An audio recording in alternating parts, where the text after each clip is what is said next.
जय माता की मित्रों, मैं पंडित विनय कुमार शर्मा आप सभी का अपने चैनल पर सभी का स्वागत करता हूं। आज का वीडियो है, श्रृंखला चल रही है रत्नों की, तो वह भी उसमें रत्न गोमेद, राहु का रत्न, तो ज्योतिषी गुण। यह वीडियो कुछ ही लग्नों पर आधारित मैं दे रहा हूं कि मुख्यतः उन्हीं लग्नों पर ही यदि आप पहनते हैं तो आपको लाभ होगा।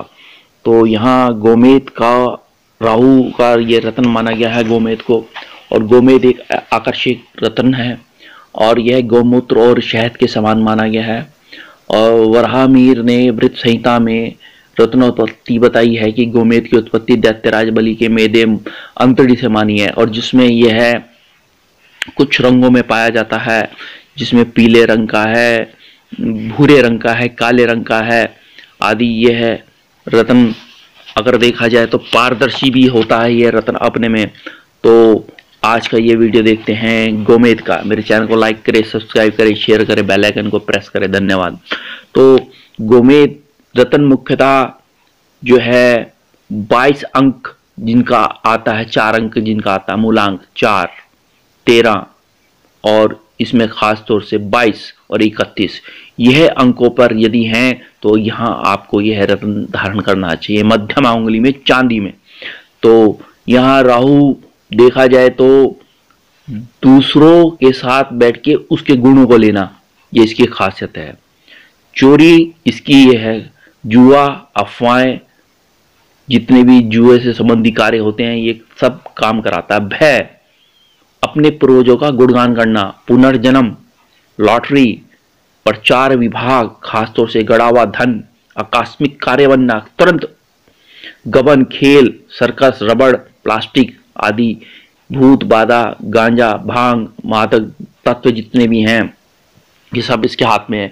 लेकिन राहु की खासियत है कि ये दलाल, कमीशन एजेंट व्यक्ति को बनाता है और एक अच्छा जादूगर बनाता है, जादू की कला में निपुण होता है। आपने देखा भी होगा जादू। तो यहाँ उनका राहु उच्च का अपनी राशियों में, वृषभ, मिथुन राशि आदि में बैठा होता है, मित्रों के साथ बैठा होता है। ऐसे में तो ये देखा जाए जादूगर तो बनाता है, इसमें ये लोकसभा, विधानसभा, जिला परिषद, म्यूनिसिपैलिटी के पद दिलाता है राहु। ये खासियत है राहु की। और अचानक तो यहाँ वकालत से जुड़े कार्य, न्याय के क्षेत्र में, राज्य पक्ष में, यह ऐसे व्यक्ति को जो है गोमेद धारण करना चाहिए।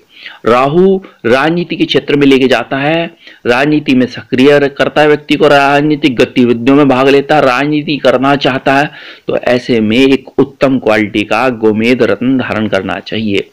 तो आज का यह वीडियो अब देखते हैं हम कि किनको, मकर वालों को या कुंभ वालों को।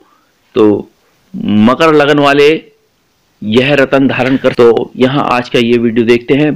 तो आपके प्रथम भाव में यदि राहु हैं तो ऐसी स्थिति में आपकी जन्म पत्रिका में, तो यहाँ आप यह रत्न धारण कर सकते हैं। सर्वप्रथम आपका व्यक्तित्व, आपके पद, आपका भाग्य में सफलताएं, एजुकेशन आपकी बेहतरीन करेंगे ये राहु देव। तो यहाँ मैं अंतिम भाव में ये बताऊंगा कि क्या इस भाग में करना चाहिए, आपको कैसे रत्न धारण करना चाहिए। अब राहु से संबंधित कार्य, यह एक रॉ में, पुलिस में, गुप्तचरी में या पायलट के अंदर, विदेश यात्रा, इंपोर्ट एक्सपोर्ट, संचार विभाग, टेलीफोनिक माध्यम, जादूगर, यह व्यक्ति के लिए बहुत अच्छा है। एक अच्छा इंजीनियर, एक अच्छा पैथोलॉजिस्ट, डॉक्टर बनाता है राहु। तो ये राहु के अंदर है खासियत। अब राहु से संबंधित रोग भी है, पेट का रोग, गठियाबाई का रोग है, और यहां मैंने कई रोग थंबनेल में बता रखे हैं, तो उनसे संबंधी ये परेशानियां देता है ये राहु। चाहे वो वायरस है, चाहे वो कैंसर है, चाहे वो ज्वर है, चाहे इस तरह के संबंधी यह परेशानियां देता है। तो अब यदि राहु आपके द्वितीय भाव में बैठा है तो ऐसी स्थिति में आपकी वाणी थोड़ी भ्रमित करने वाली होगी दूसरे को, और झूठ बोलने का काम करेंगे, तंबाकू, नशा आदि का काम करता है ऐसे व्यक्ति, परिवार से विवाद कराता है। तो यहाँ आपने जो है महादशा, अंतरदशा में यह रत्न धारण कर सकते हैं और आजीवन भी धारण कर सकते हैं हम ऐसी स्थिति में। तो आप तृतीय भाव में ये राहु कैसे रहता है, क्योंकि 3, 6, 11 भाव में राहु बहुत उत्तम माने गए हैं। और राहु और केतु क्या है, राहु ऊपर का पार्ट है, केतु जो है नीचे का पार्ट है। और राहु जो है खास तौर से नॉर्थ नोड है और केतु साउथ नोड है, और यहां 180 डिग्री पे ये रहते हैं। जब ये सूर्य और चंद्रमा के साथ बैठते हैं तो ग्रहण दोष बनता है, बुध राहु का जड़त्व दोष, मंगल राहु का अंगारक दोष। तो ऐसी स्थिति में ये बनते हैं। तो अब यहाँ राहु यदि आपके तृतीय भाव में है तो सर्वप्रथम आपकी विदेश यात्राएं, यदि उसकी दशाएं हैं राहु की यदि आप पे, और यहाँ पराक्रम, साहस, शौर्य में निपुण होंगे, भाग्य अच्छा रहेगा, इच्छाएं पूर्ण होंगी। चाहे वो आप चाहते हैं पद मिले, कोई हमें अधिकारी बने, कोई हम या डॉक्टर बने हम, या इस तरीके से आपके साहस को बढ़ाता है।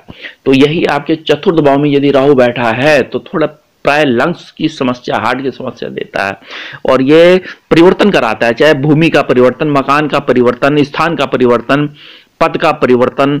तो ये खासियत होती है राहु की। तो जब महादशा अंतरदशा चलेंगी तभी यह रत्न धारण करना, अन्यथा इसको अवॉइड करें या राहु के बीज मंत्र का जप करें। यदि पंचम भाव में राहु बैठा है, ऐसी स्थिति में आपकी एजुकेशन के लिए, बेहतरी के लिए, संतान सुख के लिए, पब्लिक डीलिंग के लिए, प्रमोशन के लिए, लाभ के लिए, भाग्य के लिए, तो यहां आप गोमेद धारण कर सकते हैं। अब यहां यदि छठे भाव में यदि विराजमान है राहु, तो ऐसी स्थिति में क्या लाभ देंगे आपको, देखा जाए तो यहां आपके शत्रु परास्त होंगे, शेयर से लाभ, लॉटरी से लाभ, जुए से लाभ यहां देता हुआ दिख रहा है। लेकिन ये जो है आपने राहु का महादशा में ही प्रयोग कर सकते हैं इसका रत्न का, अन्यथा इसको अवॉइड करें। और यहाँ थोड़ा चोरी, चोट, भय आदि करा सकता है ये राहु। यहाँ राहु के बीज मंत्र का जप करें। सप्तम भाव में यदि राहु बैठा है तो ऐसी स्थिति में पत्नी से वैमनस्य कराता है, या अंतरजातीय विवाह कराता है, पार्टनरशिप में दिक्कत कर सकता है, व्यापारों में दिक्कत कर सकता है। लेकिन यहाँ अचानक काम होगा आपका जो भी होगा। तो ऐसी स्थिति में राहु के बीज मंत्रों का जप करें, ज्यादा इनका दान करें। जैसे काला वस्त्र है, उड़द है, काले तिल हैं, जौ हैं, या जौ को दूध से धोकर आप बहते पानी में बहा सकते हैं। तो या अष्टम भाव में यदि राहु बैठा, पाइल्स आदि के रोग दे सकता है, दांतों का रोग कर सकता है। ऐसी स्थिति में तो आपकी वाणी में थोड़ी दिक्कतें आ सकती है, वे खर्चे आदि हो सकते हैं। तो यहाँ राहु की महादशा हो चाहे वैसे भी आपने राहु के बीज मंत्र का जप करना है, और यहाँ रत्न धारण नहीं करना। अब यहाँ आपके नवम भाव में यदि राहु विराजमान है, ऐसी स्थिति में भाग्य चमकेगा, मास्टर डिग्री पूर्ण होगी, पाठ पूजा, टैरो कार्ड, ज्योतिष में रुझान रहेगा अक्सर आपका।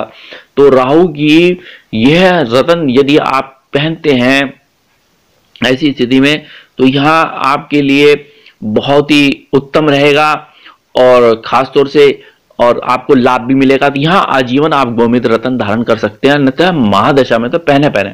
यही आपके दशम भाव में यदि राहु विराजमान है, ऐसी स्थिति में पदोन्नति के लिए, स्थानांतरण के लिए, धन के लिए, वैभव के लिए, सुख साधनों के लिए आप गोमेद रत्न धारण कर सकते हैं, महादशा में भी और वैसे भी।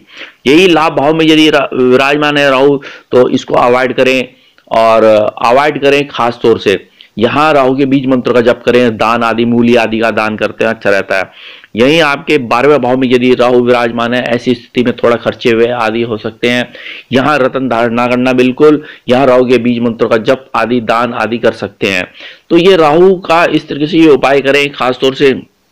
लेकिन अब अद्रा नक्षत्र में बुधवार, शनिवार में, बुध की होरा में, शनि की होरा में आप यह मध्यमा उंगली में चांदी में इसका पूजन करके रत्न का गोमूत्र से तो और गंगा जल से धो के स्नान करके पंचामृत से, तो यह ऐसी स्थिति में उसके बाद जो है आप शुद्ध करके इसको जो है पहने आप, तो अच्छा रहेगा। मेरे चैनल को लाइक करें, सब्सक्राइब करें, शेयर करें, बेल आइकन को